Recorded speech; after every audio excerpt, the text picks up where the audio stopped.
The semi-desert of northern Namibia is one of the black rhino's last retreats. Fewer than 5,000 survive in the wild, and they face the combined threat of drought and poaching. Do they have a future?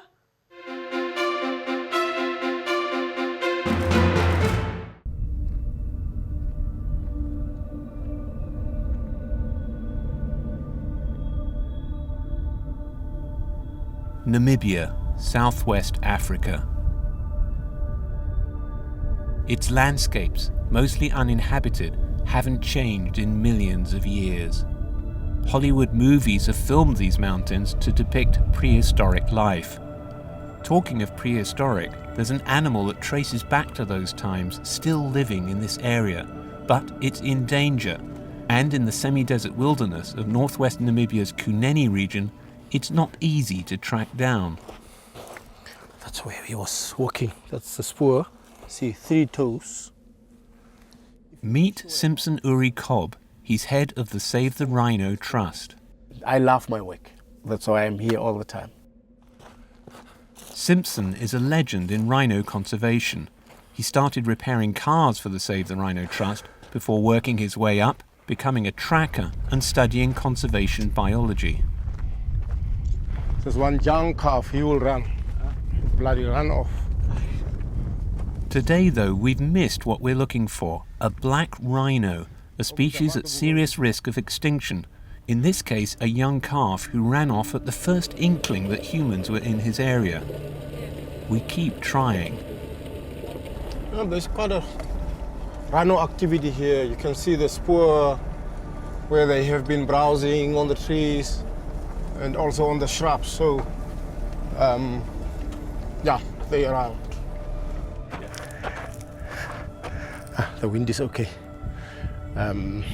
We don't know what's going to happen on top there, but so far, as you can see, the wind is going this way and the animals are up here. So we have to go this direction.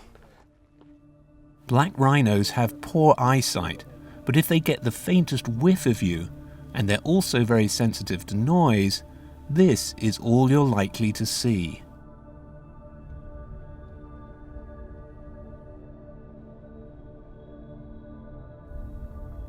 After the first day, we literally had 10 seconds of usable footage. But then, on the second day, finally...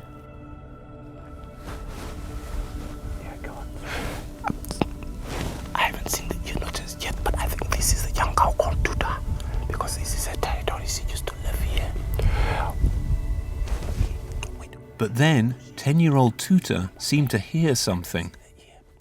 What happened was during the translocation. Ups, ups, ups, ups. We have to move backwards. We have to move backwards.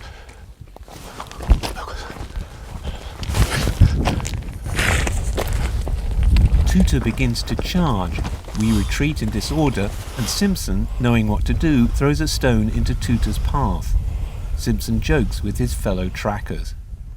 Koi gogoro. Koi gogoro. I mean, for a rhino, if it's coming there, and if it's really coming, it's coming like on 45 kilometers an hour. So it's fast. You will never outgoing it.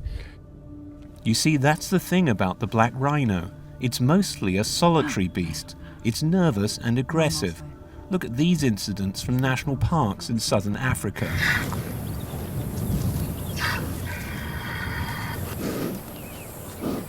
Note the bloody wound in the backside of the rhino on the right.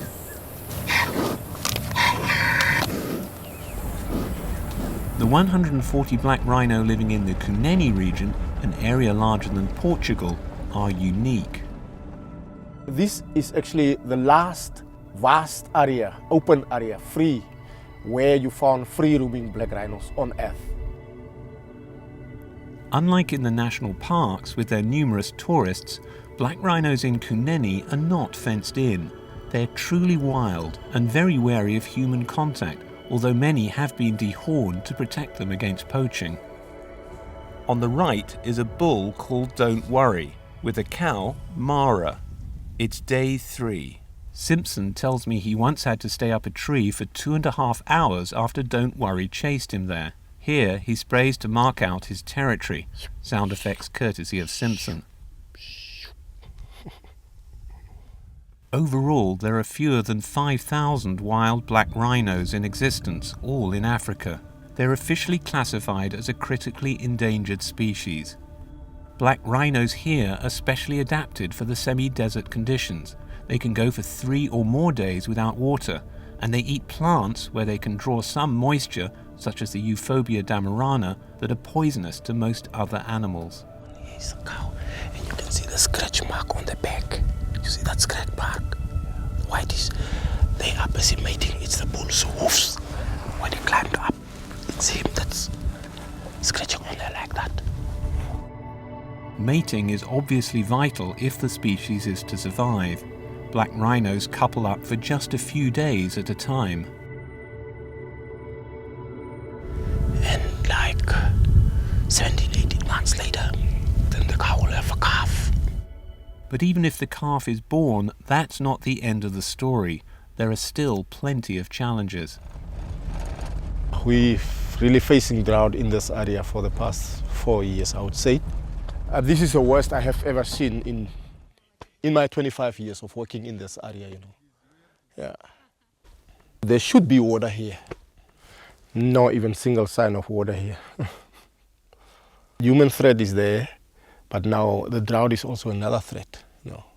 So we're facing 2 threats at once, and they both hammering us, actually. Yeah.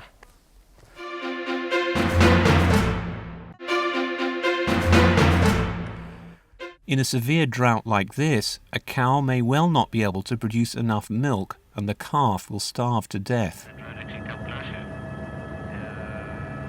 The second threat, the human threat, is poaching. So far, Namibia has not been as badly affected as neighbouring South Africa.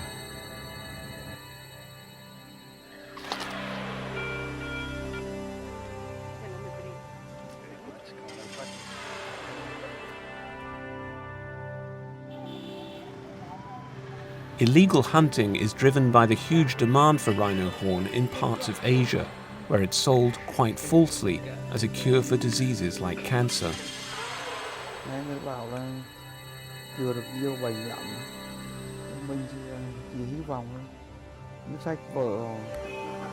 Rhino horn is literally worth more than gold in this market. It started off in South Africa, and I mean the numbers just raised there until 1,600, I think, per year. If that happened in Namibia, if they kill 1,600 per year, then that's the end of the rhinos in Namibia, actually.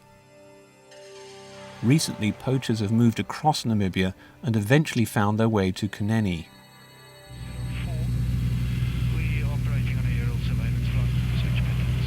As well as surveillance from the air, Save the Rhino Trust trackers are out every week monitoring and photographing black rhino and entering them into a database. They also look out for suspicious vehicles and activities. 30 years ago, there were only 60 black rhinos in Kunene. With successful conservation efforts, that trebled. But now, in the last few years, that number has been dropping again because of drought and poaching. So what is the way forward? I can guarantee you, if you don't have the support of the community on communal land in conservation, then you might as well forget.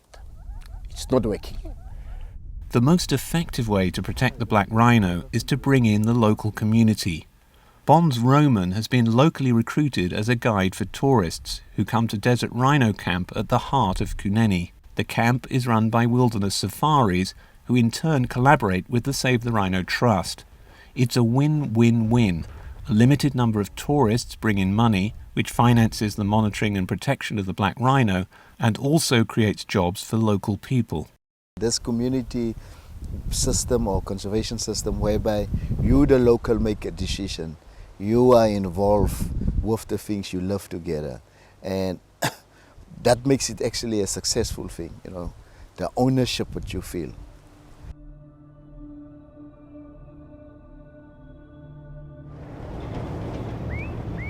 And so Simpson and his team can keep on tracking. As you can see here, black rhinos tend to use the same dung pile as they go into the water or coming from the water. This is very fresh, new, still wet. There's quite a lot of fiber in it here, and then you found sticks, because they browse quite a lot on trees and shrubs.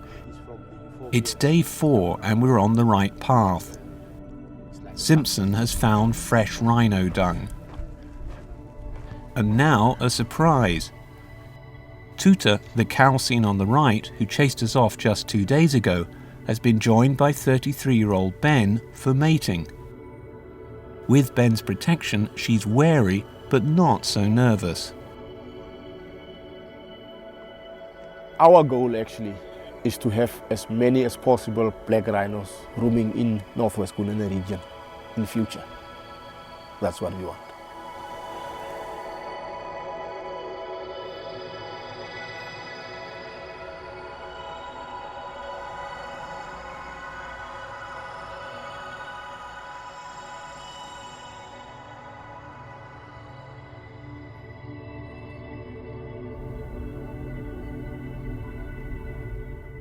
As Ben and Tuta walk off into not the sunset but a valley in the soft midday light, the future of the black rhino, living free in the true wild, goes with them.